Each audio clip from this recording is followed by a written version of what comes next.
Hi, my name is Gael, and again it pronounced Gael, and I really like learn about history. Okay, we've been discussing the American Revolution. Something important to say is that the American Revolution and the American War for the Independence are not the same thing. Okay, we're going to start with the Seven Years' War.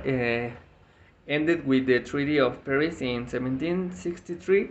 The colonies were not happy because it limited their ability to take land from the Indians, and it also left them with war debt because wars are expensive.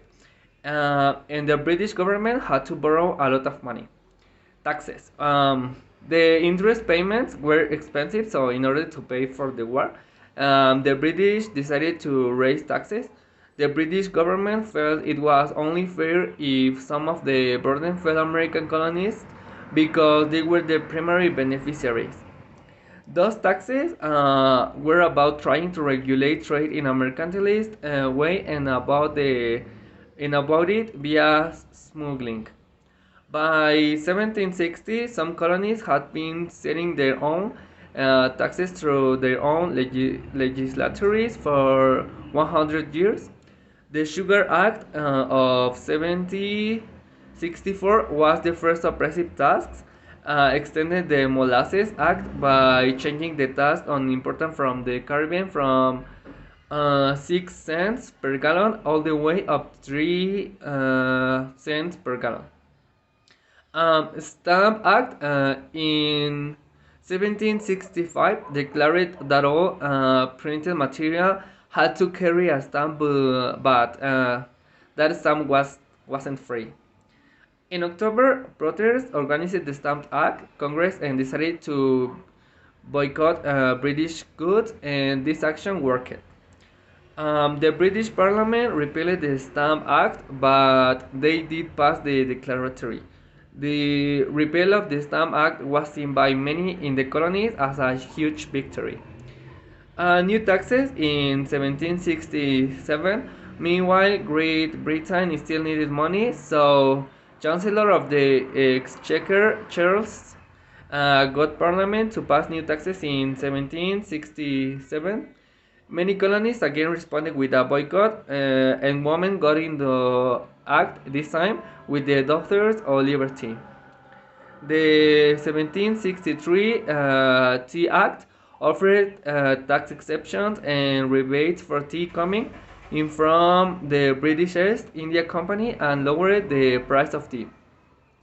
Then colonies dressed up as Indians and dumped enough tea into Boston Harbor to cast loss.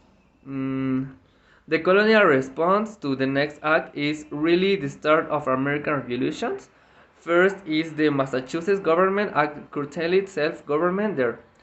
The second was that the Quartering Act forced the colonies to house British soldiers in their homes when ordered to.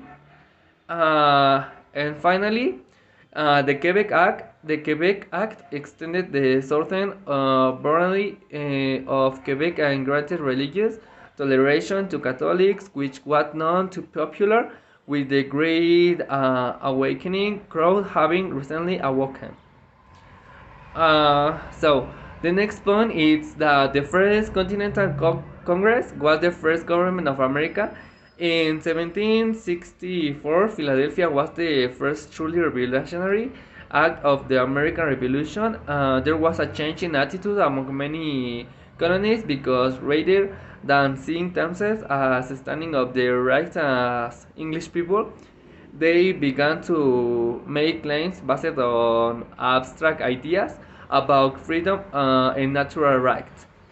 Um, and finally, we tend to equal the two, the American Revolution and the American War for the Independence, but there were not the same thing. For one, for one thing, the fighting started 15 months before the declaration of the independence, and the war between colonies and Britain began into 1765 on April 19, to be exact.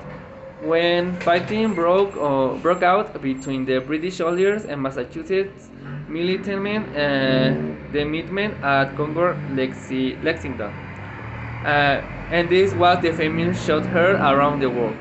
And that's all for today. Thank you for watching me.